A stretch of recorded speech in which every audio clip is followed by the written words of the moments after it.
নমস্কাৰ প্ৰিয় দৰ্শক, দিনটোৰ আটাইতকৈ বেছি গুৰুত্বপূৰ্ণ খবৰসমূহৰ সৈতে আপোনাক ৰাইজৰ বাতৰিলৈ স্বাগতম জনাইছোঁ। আজিৰ শীৰ্ষ খবৰসমূহ চমুকৈ এনেধৰণৰ। বাংলাদেশত আলফাৰ তৎপৰতাৰ পৰা জুবিন গাৰ্গৰ হত্যাকাৰী জামিন আবেদন সন্দৰ্ভত ন্যায়ালয়ৰ বিশেষ ঘোষণা। এফালে চিকিৎসা বিজ্ঞানত মোবাইল ষ্টক ইউনিটৰ নৱযোগ, আনফালে PM কিষাণৰ 22 সংখ্যক কিস্তি পাবলৈ কৃষকে মানিব লাগিব কোনটো চৰকাৰী নিয়ম। ভোটাৰ তালিকাৰ বিসংগতিৰ পৰা যুৱক যুৱতীলৈ নিযুক্তিৰ সুখবৰলৈকে উত্তৰ পূৰ্বাঞ্চললৈ কেন্দ্ৰৰ বিশেষ আঁচনিৰ পৰা ছত্তীশগড়ত শংকৰদেৱৰ আসনলৈ মাত্ৰ কেইমিনিটমানৰ ভিতৰতে জানক দিনটোৰ আটাইতকৈ গুৰুত্বপূৰ্ণ খবৰসমূহ। চেনেলটো এতিয়া ছাবস্ক্ৰাইব কৰি লওক, লগতে এটা লাইক কৰিবলৈ নাপাহৰিব। প্ৰিয় দৰ্শক, আজি অসমীয়া মাঘ মাহৰ 9 তাৰিখ আৰু ইংৰাজী 23 জানুৱাৰী। এতিয়া আহিছোঁ আমি প্ৰথমটো খবৰলৈ। বাংলাদেশত আলফাৰ তৎপৰতা, ডাভোছত ৰাজ্যৰ নিৰাপত্তাক লৈ মুখ্যমন্ত্ৰীৰ উদ্বেগ প্ৰকাশ। ছুইজাৰলেণ্ডৰ ডাভোছত অনুষ্ঠিত বিশ্ব অৰ্থনৈতিক মঞ্চৰ বৈঠকৰ মাজতে অসমৰ মুখ্যমন্ত্ৰী হিমন্ত বিশ্ব শৰ্মাই ৰাজ্যৰ নিৰাপত্তাক লৈ এক গুৰুত্বপূৰ্ণ সতৰ্কবাণী প্ৰদান কৰিছে। মুখ্যমন্ত্ৰীগৰাকীৰ মতে চুবুৰীয়া দেশ বাংলাদেশত অলপতে নিষিদ্ধ ঘোষিত সংগঠন আলফা স্বাধীন আৰু অন্যান্য সশস্ত্ৰ গোটৰ শীৰ্ষ কামাণ্ডাৰসকলৰ উপস্থিতি ধৰা পৰিছে। শৰ্মাই উল্লেখ কৰে যে পূৰ্বৰ শ্বেখ হাছিনা চৰকাৰৰ সহযোগিতাই উত্তৰ পূৰ্বাঞ্চলত উগ্ৰবাদ দমনৰ বিশেষ ভূমিকা গ্ৰহণ কৰিছিল, কিন্তু বৰ্তমান বাংলাদেশৰ পৰিৱৰ্তিত ৰাজনৈতিক প্ৰেক্ষাপটে ভাৰত বিৰোধী শক্তিৰ বাবে অনুকূল পৰিৱেশ সৃষ্টি কৰাৰ বাবে শংকা ঘনীভূত হৈছে। বিশেষকৈ অসমৰ সৈতে থকা 800 কিলোমিটাৰৰ অধিক মুকলি সীমান্তই এই ভাবুকিক অধিক স্পৰ্শকাতৰ কৰি তুলিছে। অৱশ্যে একাংশ বিশ্লেষকৰ মতে নিৰাপত্তাৰ এই দুশ্চিন্তা কেৱল বাহ্যিক নহয়, সীমান্তৰ কটকটীয়া পহৰা আৰু কূটনৈতিক কৌশলৰ ওপৰতো নিৰ্ভৰ কৰিব। বাংলাদেশৰ হিন্দু সংখ্যালঘুৰ ওপৰত চলি থকা নিৰ্যাতনৰ প্ৰসংগত উত্থাপন কৰি মুখ্যমন্ত্ৰীয়ে কেন্দ্ৰীয় চৰকাৰক যাৱতীয় পদক্ষেপ ল'বলৈ আহ্বান জনায়। ৰাজ্যত ইতিমধ্যে হাই এলাৰ্ট জাৰি কৰা হৈছে। এতিয়া আহিছোঁ আমি পৰৱৰ্তী খবৰটোলৈ। জুবিন গাৰ্গ হত্যাকাণ্ড, ৰাইজৰ ৰোষৰ ভয়ত কাৰাগাৰতে নিৰাপদ স্থান জ্ঞান কৰিছে নেকি অভিযুক্তই। প্ৰিয় শিল্পী জুবিন গাৰ্গৰ হত্যাকাণ্ডৰ গোচৰত জড়িত অন্যতম 2 অভিযুক্ত শ্যামকানু মহন্ত আৰু সন্দীপন গাৰ্গে হঠাতে নিজৰ জামিন আবেদন প্ৰত্যাহাৰ কৰাৰ ঘটনাই এতিয়া বিশেষ চৰ্চা লাভ কৰিছে। বৃহস্পতিবাৰে কামৰূপ জিলা সত্ৰ ন্যায়াধীশৰ আদালতত 5গৰাকী অভিযুক্তৰ জামিনৰ শুনানি আছিল যদিও তাৰ পূৰ্বে 2 প্ৰভাৱশালী অভিযুক্তই এই সিদ্ধান্ত গ্ৰহণ কৰে। আদালতত শিল্পীগৰাকীৰ পত্নী গৰিমা শইকীয়া গাৰ্গ আৰু পামী বৰঠাকুৰ উপস্থিত থকাৰ সময়তে হোৱা এই নাটকীয় পৰিৱৰ্তনে বিভিন্ন প্ৰশ্নৰ অৱতাৰণা কৰিছে। একাংশৰ মতে সমগ্ৰ অসমজুৰি সৃষ্টি হোৱা তীব্ৰ জনৰোষৰ বাবে অভিযুক্ত দুগৰাকীয়ে বাহিৰৰ জগততকৈ কাৰাগাৰৰ চাৰিসীমাৰ ভিতৰতে নিজকে অধিক নিৰাপদ বুলি অনুভৱ কৰিছে। অৱশ্যে এই আবেদন প্ৰত্যাহাৰ ৰণনীতিৰ অংশ নে সঁচাকৈয়ে পৰিৱেশৰ প্ৰতি থকা শংকা, সেয়া এতিয়াও স্পষ্ট হোৱা নাই। আনহাতে বাকী 3জন অভিযুক্তৰ জামিন আবেদনৰ শুনানি অহা 30 জানুৱাৰীত অনুষ্ঠিত হ'ব। এতিয়া আহিছোঁ আমি পৰৱৰ্তী খবৰটোলৈ। PM কিষাণ যোজনা, আনৰ মাটিত খেতি কৰা কৃষকে পাবনে 22 সংখ্যক কিস্তি, জানি লওক চৰকাৰী বিশেষ নিয়ম। প্ৰধানমন্ত্ৰী কিষাণ সন্মান নিধি যোজনাৰ 22 সংখ্যক কিস্তিক লৈ কৃষকসকলৰ মাজত উৎকণ্ঠা বৃদ্ধি পাইছে। ইয়াৰ মাজতে বহু কৃষকৰ মনত প্ৰশ্ন উত্থাপন হৈছে যে আনৰ খেতিত খেতি কৰা কৃষকসকলে এই সুবিধা লাভ কৰিবনে। চৰকাৰী নিয়ম অনুসৰি এই আঁচনিৰ লাভ কেৱল সেইসকল কৃষকেহে পাব যাৰ নিজৰ নামত কৃষিভূমি আছে। যদি আপুনি এজন কৃষক কিন্তু নিজাকৈ মাটি নাই আৰু আনৰ মাটিত আধি বা চুক্তিত খেতি কৰে, তেন্তে আপুনি এই আঁচনিৰ বাবে যোগ্য নহ'ব। উল্লেখযোগ্য যে অহা 1 ফেব্ৰুৱাৰীত কেন্দ্ৰীয় বাজেটৰ পাছতহে 22 সংখ্যক কিস্তি মুকলি হোৱাৰ সম্ভাৱনা আছে। চলিত বিত্তীয় বৰ্ষৰ এইটোৱে হ'ব শেষ কিস্তি, গতিকে কেৱল প্ৰকৃত মাটিৰ গৰাকী কৃষকসকলেহে এই মাহিলী সাহায্য লাভ কৰিব। এতিয়া আহিছোঁ আমি পৰৱৰ্তী খবৰটোলৈ। অৰ্থনীতিলৈ আশাৰ বতৰা, তেল উৎপাদনত দেশৰ ভিতৰতে ইতিহাস ৰচনা কৰিলে অসমে। বিশ্ব অৰ্থনৈতিক মঞ্চৰ বৈঠকত অংশ লৈ মুখ্যমন্ত্ৰী ডক্টৰ হিমন্ত বিশ্ব শৰ্মাই অসমৰ অৰ্থনৈতিক প্ৰগতিৰ এক উল্লেখনীয় খবৰ সদৰি কৰিছে। মুখ্যমন্ত্ৰীগৰাকীৰ মতে 2025 বৰ্ষত ডিব্ৰুগড় জিলাৰ নামৰূপ বৰহাট ব্লকত খাৰুৱা তেলৰ সন্ধান পোৱাৰ লগে লগে অসমে তেল উৎপাদনৰ ক্ষেত্ৰত দেশৰ ভিতৰতে এক নতুন মাইলৰ খুঁটি স্থাপন কৰিছে। 2025 চনৰ জুলাই মাহত অইল ইণ্ডিয়া লিমিটেডে এই নতুন ভাণ্ডাৰ আৱিষ্কাৰ কৰিছিল। মুখ্যমন্ত্ৰীগৰাকীয়ে কয় যে এই উত্তৰণে ৰাজ্যৰ ৰাজহ বৃদ্ধিৰ লগতে নিবনুৱা সমস্যা সমাধান আৰু আন্তঃগাঁথনি উন্নয়নত গুৰুত্বপূৰ্ণ ভূমিকা ল'ব। উল্লেখযোগ্য যে ভাৰতৰ অঞ্চল প্ৰাকৃতিক গেছৰ 50% অসমে উৎপাদন কৰে। 100 বছৰ পূৰ্বে ডিগবৈত এছিয়াৰ প্ৰথমটো তেল খাট খন্দা অসমৰ বাবে এই নতুন আৱিষ্কাৰ অতি তাৎপৰ্যপূৰ্ণ। ই কেৱল ৰাজ্যৰ অৰ্থনীতিকে নহয়, বৰঞ্চ ভাৰতৰ শক্তি সুৰক্ষা আৰু আমদানিকৃত তেলৰ ওপৰত নিৰ্ভৰশীলতা হ্ৰাস কৰাত সহায়ক হ'ব বুলি বিশেষজ্ঞসকলে মত পোষণ কৰিছে। এতিয়া আহিছোঁ আমি পৰৱৰ্তী খবৰটোলৈ। অৰ্থনীতিত হাহাকাৰ, ডলাৰৰ মূল্য 91.74 টকালৈ বৃদ্ধি, শ্বেয়াৰ বজাৰত বিনিয়োগকাৰীৰ মূৰত মাধমাৰ। 2026 বৰ্ষৰ আৰম্ভণিতে ভাৰতীয় অৰ্থনীতিত এক ভয়াৱহ ধুমুহাই দেখা দিছে। বছৰটোৰ প্ৰথম 21টা দিনতে চেনচেক্সৰ প্ৰায় 4000 পইণ্টৰ মহাপতন ঘটিছে, যাৰ ফলত বিনিয়োগকাৰীসকলে হেৰুৱাইছে লাখ লাখ কোটি টকা। একে সময়তে আমেৰিকান ডলাৰ বিপৰীতে ভাৰতীয় টকাৰ মূল্য অভূতপূৰ্ব হ্ৰাস পাই 91.74 টকা হৈছেগৈ। অৰ্থনৈতিক বিশেষজ্ঞসকলৰ মতে এই বিপৰ্যয়ৰ মূলতে হ'ল আমেৰিকাৰ ৰাষ্ট্ৰপতি ডনাল্ড ট্ৰাম্পে গ্ৰীণলেণ্ড দখলৰ বাবে চলোৱা তৎপৰতা। ইয়াৰ ফলত বিশ্বজুৰি যি ভূ ৰাজনৈতিক অস্থিৰতাৰ সৃষ্টি হৈছে তাৰ প্ৰত্যক্ষ প্ৰভাৱ ভাৰতীয় বজাৰত পৰিছে। কেৱল চলিত মাহটোত বিদেশী বিনিয়োগকাৰীসকলে ভাৰতৰ পৰা প্ৰায় 33,000 কোটি টকা উলিয়াই লৈ যায়। বজাৰৰ এই বিধ্বস্ত অৱস্থাই ক্ষুদ্ৰ বিনিয়োগকাৰীৰ মাজত ত্ৰাসৰ সৃষ্টি কৰিছে। চৰকাৰৰ অৰ্থনৈতিক নীতিৰ বিফলতাকো একাংশই এই দুৰৱস্থাৰ বাবে দায়ী কৰিছে। যদিহে বৈদেশিক বিনিয়োগ আকৰ্ষণ কৰিবলৈ কেন্দ্ৰই তৎকালীন পদক্ষেপ নলয় তেন্তে দেশৰ মুদ্ৰাস্ফীতি আৰু অধিক বৃদ্ধি হোৱাৰ শংকা আছে। এতিয়া আমি পৰৱৰ্তী খবৰটোলৈ। গণেশপাৰাৰ ডকাইতি কাণ্ড, আৰক্ষীৰ জালত 3 ডকাইত। মহানগৰীৰ গণেশপাৰাত ব্যৱসায়ী অনিল ডেকাৰ বাসগৃহত সংঘটিত চাঞ্চল্যকৰ ডকাইতি কাণ্ডৰ 3 অভিযুক্তক ফটাশীৰ আমবাৰী আৰক্ষীয়ে বৰপেটাৰ পৰা গ্ৰেপ্তাৰ কৰিছে। যোৱা সোমবাৰে নিশা 4জনীয়া এটা সশস্ত্ৰ ডকাইতৰ দলে ব্যৱসায়ীজনৰ ঘৰত সোমাই নগদ 1.5 লাখ টকা আৰু সোণৰ গহনা লুটি নিছিল। মুখত কলা কাপোৰ পিন্ধা ডকাইতৰ দলটোৱে ব্যৱসায়ীগৰাকীৰ পত্নী আৰু গাড়ী চালকক চুৰিৰে আঘাত কৰি আতংকৰ সৃষ্টি কৰিছিল। সমগ্ৰ দৃশ্য CCTV কেমেৰাত বন্দী হোৱাৰ পিছতে আৰক্ষীয়ে ডকাইতৰ দলটোৱে ব্যৱহাৰ কৰা এখন বগা বাহনৰ ক্লু লাভ কৰি অভিযান চলাই 3জন ডকাইতক ধৰিবলৈ সক্ষম হয়। যদিও 3জন গ্ৰেপ্তাৰ হৈছে, দলটোৰ আন এজন সদস্য এতিয়াও পলাতক হৈ আছে। এতিয়া মহানগৰীৰ সুৰক্ষিত বুলি ভবা আৱাসিক এলেকাটো এনে দুঃসাহসিক ডকাইতিয়ে নিৰাপত্তা ব্যৱস্থাৰ ফুপুলা স্বৰূপটো উদঙাই দিয়ে। এতিয়া আমি পৰৱৰ্তী খবৰটোলৈ। EKYCৰ বিসংগতি, অসমত ভোট চুৰিৰ ব্লুপ্ৰিণ্ট তৈয়াৰ কৰাৰ অভিযোগ কংগ্ৰেছৰ। অসমত ভোটাৰ তালিকাৰ বিশেষ সংশোধন প্ৰক্ৰিয়াক লৈ শাসনাধীষ্ঠ বিজেপি চৰকাৰৰ বিৰুদ্ধে পুনৰ সৰব হৈ পৰিছে বিৰোধী কংগ্ৰেছ।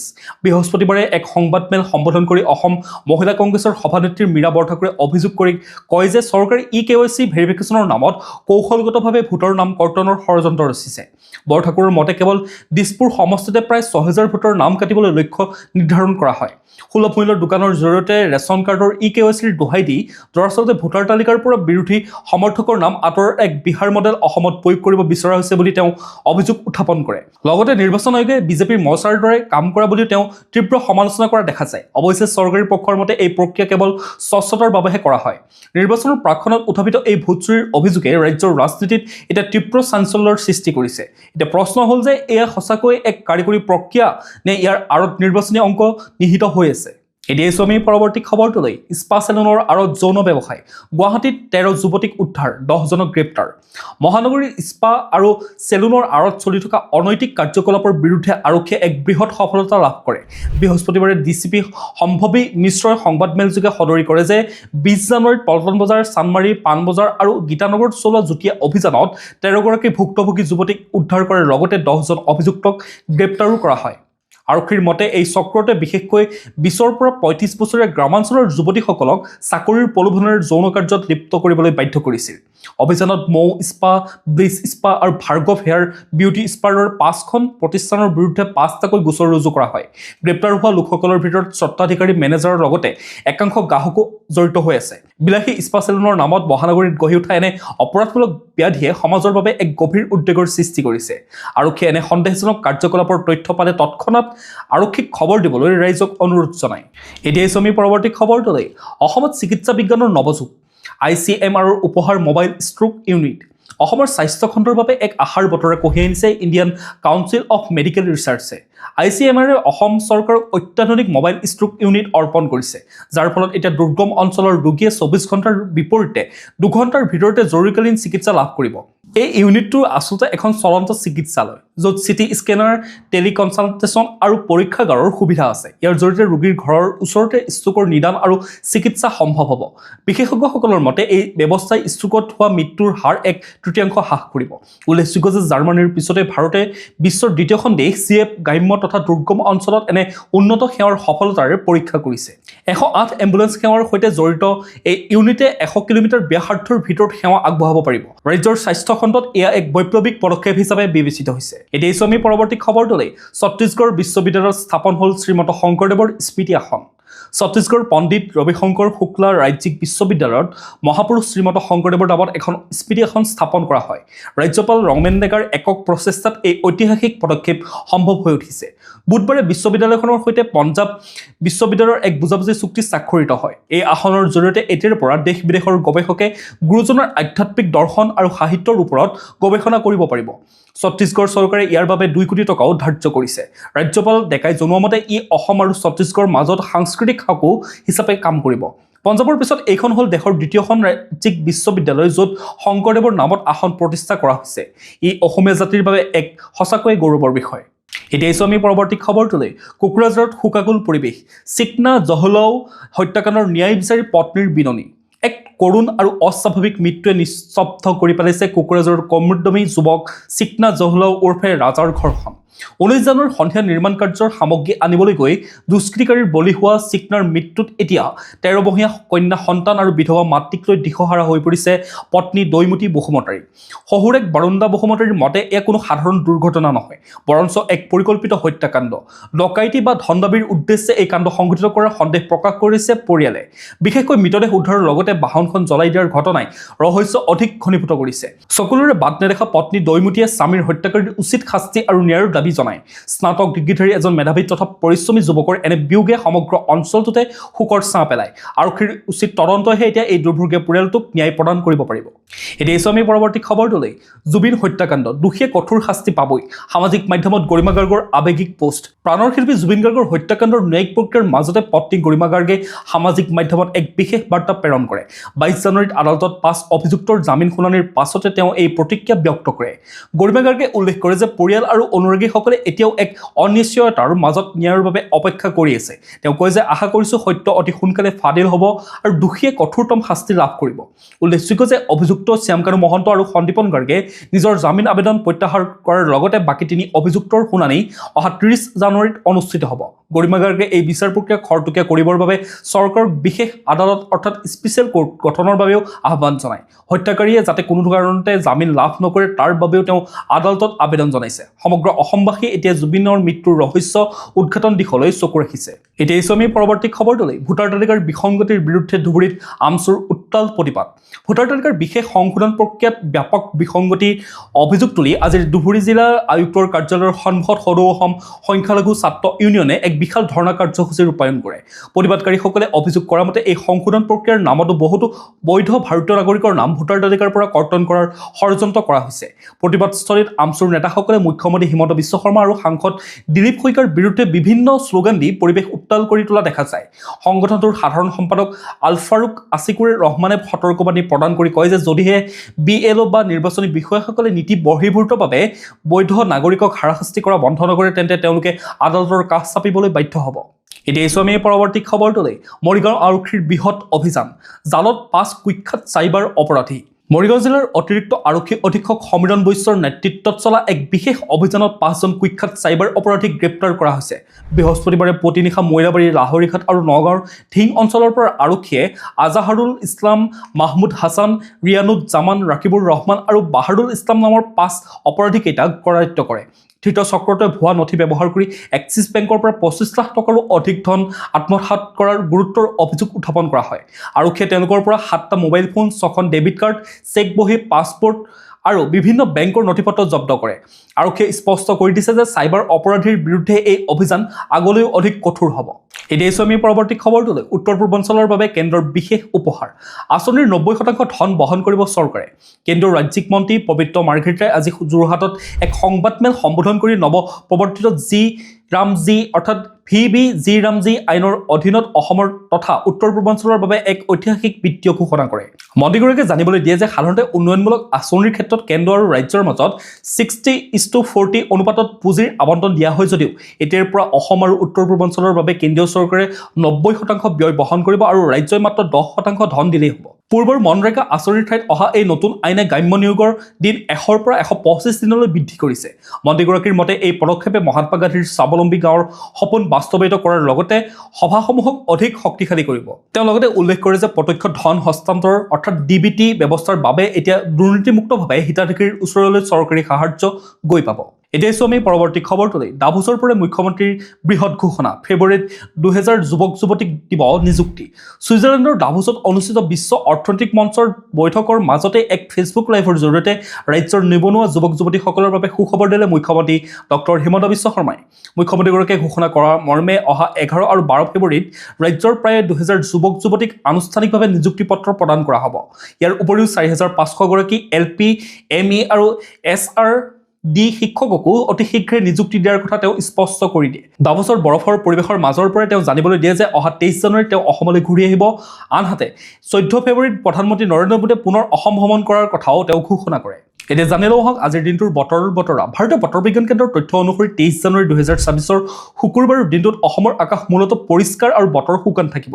পুৱাৰ ভাগত ৰাজ্যৰ ঠায়ে ঠায়ে মজলীয়াৰ পৰা ঘন কুঁৱলী পৰাৰ সম্ভাৱনা আছে, যাৰ ফলত দৃশ্যমানতা হ্ৰাস পাব পাৰে। অৱশ্যে বেলা বহাৰ লগে লগে কুঁৱলী আঁতৰি আকাশ ফৰকাল হ'ব আৰু উজ্জ্বল ৰ'দ দেখিবলৈ পোৱা যাব। দিনটোৰ সম্ভাৱ্য সৰ্বোচ্চ তাপমাত্ৰা 25 ডিগ্ৰী চেলছিয়াছ হ'ব পাৰে আৰু ৰাতিৰ সৰ্বনিম্ন তাপমাত্ৰা 11 ডিগ্ৰী চেলছিয়াছ হোৱাৰ সম্ভাৱনা আছে।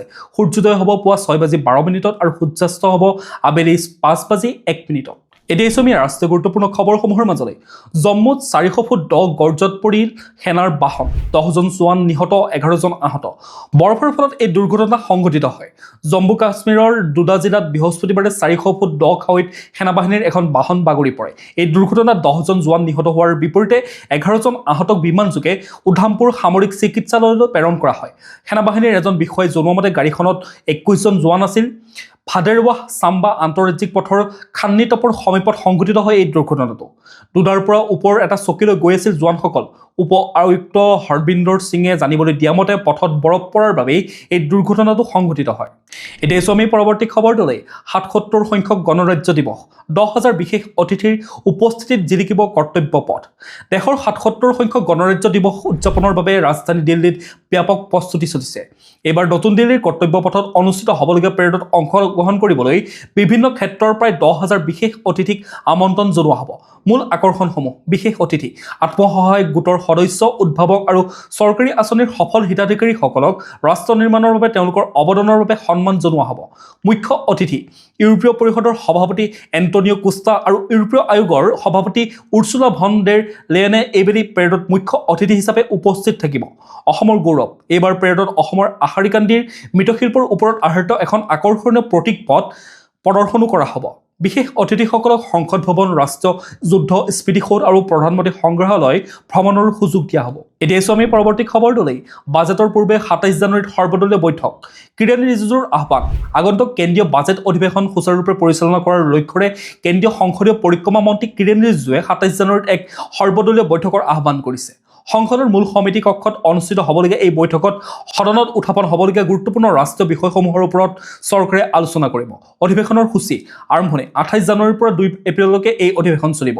বাজেট উপস্থাপন 1 ফেব্ৰুৱাৰী 2026-27 বৰ্ষৰ বাজেট দাখিল কৰা হ'ব।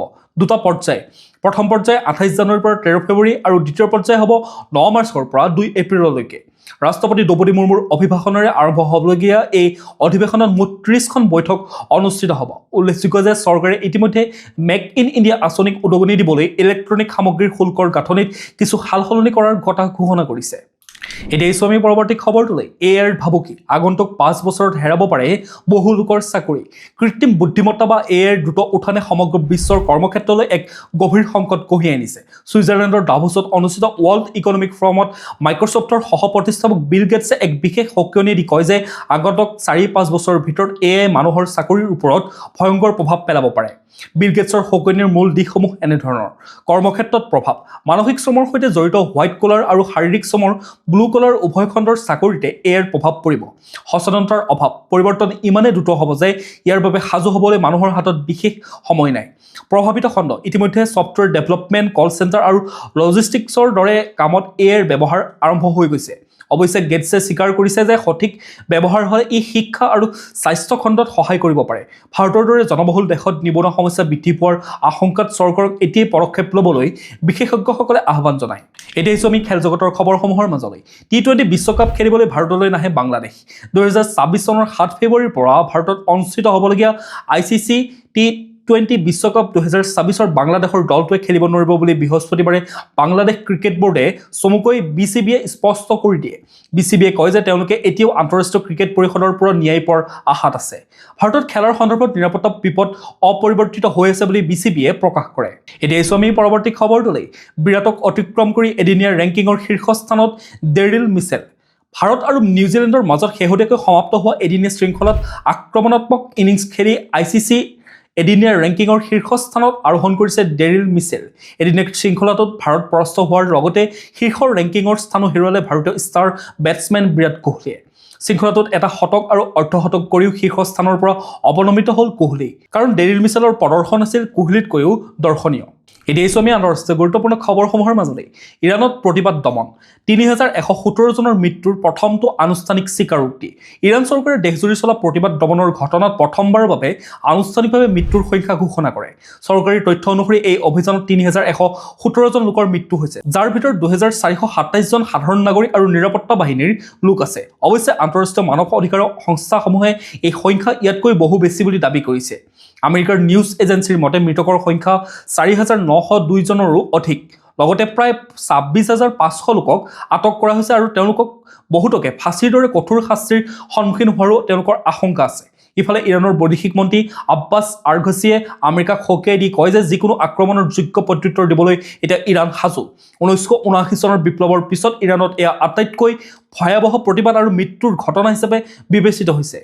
প্ৰিয় দৰ্শক, আজিৰ দিনটোৰ গুৰুত্বপূৰ্ণ খবৰসমূহ আছিল ইমানেই। আপোনালোকে যদি এতিয়াও আমাৰ চেনেলটো ছাবস্ক্ৰাইব কৰি ল'বলৈ পাহৰি গৈছে, অনুগ্ৰহ কৰি চেনেলটো ছাবস্ক্ৰাইব কৰি লওক, তেতিয়াহে প্ৰতিদিনে এনেধৰণৰ নিউজৰ আপডেটসমূহ পাই থাকিব।